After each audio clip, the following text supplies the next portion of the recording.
Do video. Alright, we're gonna videotape reading this book. Bears Don't Read. Okay, I'm just gonna hold the phone and then we'll read here. So you can look over here, Micah. Okay. Bears Don't Read by Emma Chichester Clark. Micah, you need to look at the book, not the phone. Okay. If you look at the phone again, like we can't do it like this anymore, okay? Okay. Why don't you come over here closer? Okay. Bears Don't Read. This book belongs to George.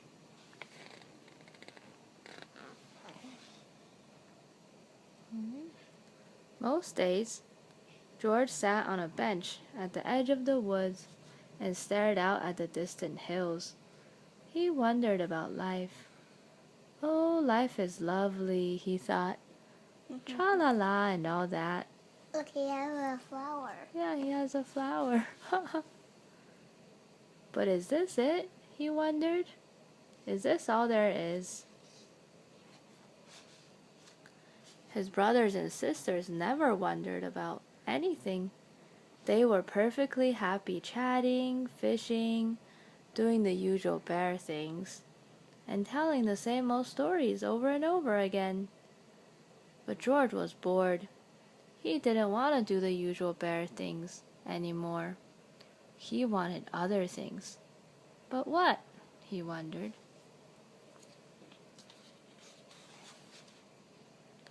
Then one day, as George was strolling through the forest, he found a book lying beneath a tree. Somebody must have lost it, he thought. How interesting. Inside it were pictures of a bear just like him. On the other pages, there were lots and lots of words. Each one, even the tiny ones, is saying something, he thought. If only I knew what it was. And this bear is having an exciting life, not like mine, George sighed. But then he had a brilliant idea. He rushed home to tell the others. I'm going to town to find the owner of this book and ask them to teach me to read, he said. You don't want to go there, said his brother. They don't like bears in town. But I want to learn to read, said George. That's just silly, said his sister. Bears don't read. Why can't you be happy doing normal bear things? But George would not be put off. He waved goodbye and headed towards the long road into town with the book under his arm.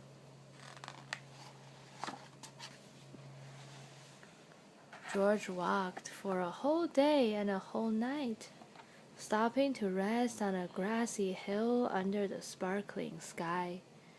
Before he slept, he opened the book again and gazed at the words. Already, he felt that the world was a more interesting place. The next morning, George rose with the sun, and by midday, he could see the town in the distance. He smiled. It looked lovely. There must be so many people who know how to read there, he thought, and lots of new stories they can tell me.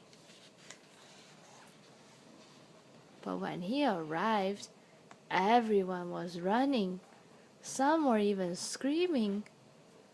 Wait, George cried. George. He showed the book to a woman rushing by. Do you know whose this is? He asked. It's from the school, she shrieked and pointed to the red building. Bear! Someone shouted. Call the police! How peculiar, thought George, as he walked towards the school. All these people are running. Why? They're scared of George.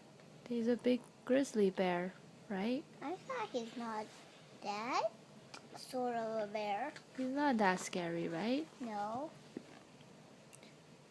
Inside the school, there was complete silence.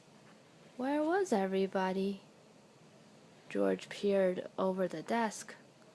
"Hello," he said, but there was nobody there. Only the police. The police are like really quiet, like, "Bear," right? This is the chief, see, with the big speakerphone right here, with the big belly. Big belly. Suddenly, there was a shout. "Freeze! Hands above your head!" George was surrounded by policemen. "What's the matter?" he asked nervously. "You're a gigantic, great grizzly bear!" shouted the chief of police. "That's the matter." They moved towards him, holding up their shields. "I don't want any trouble," said the chief. George didn't want any trouble either.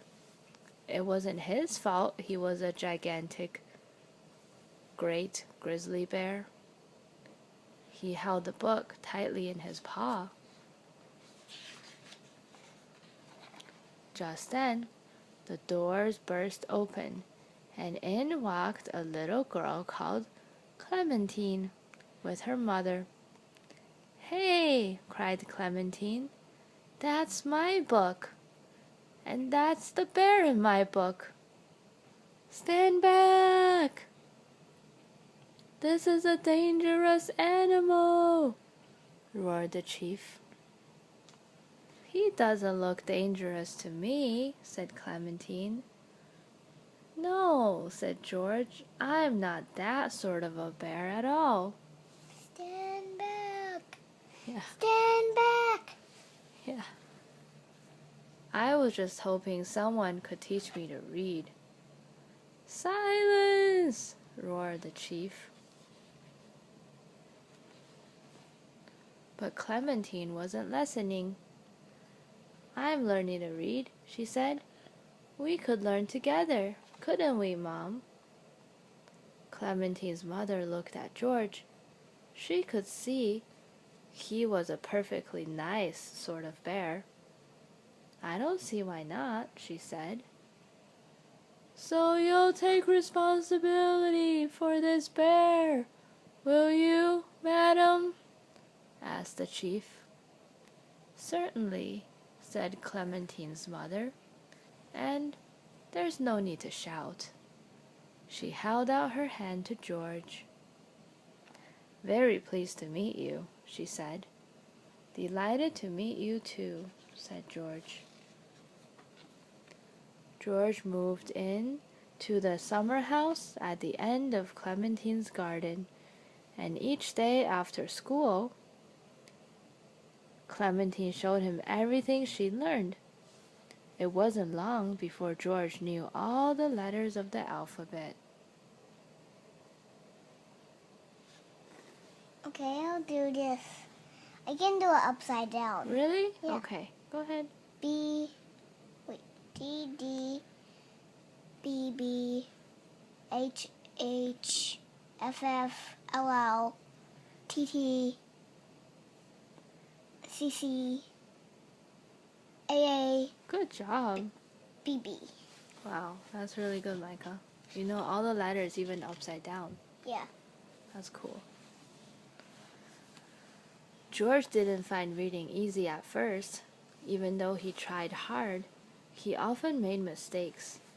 But luckily, Clementine was a kind and patient teacher.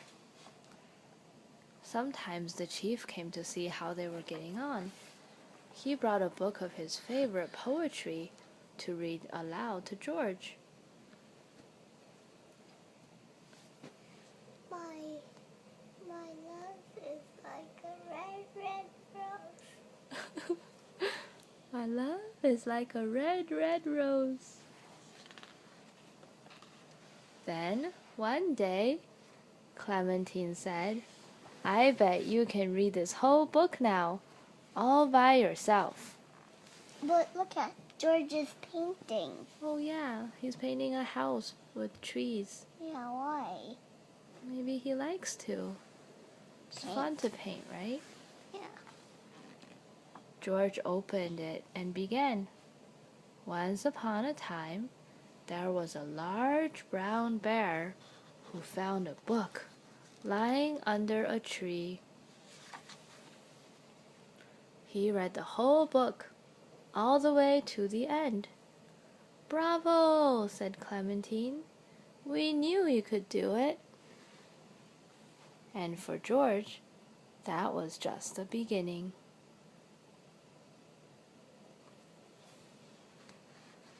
Mommy, can we see the video now? Okay.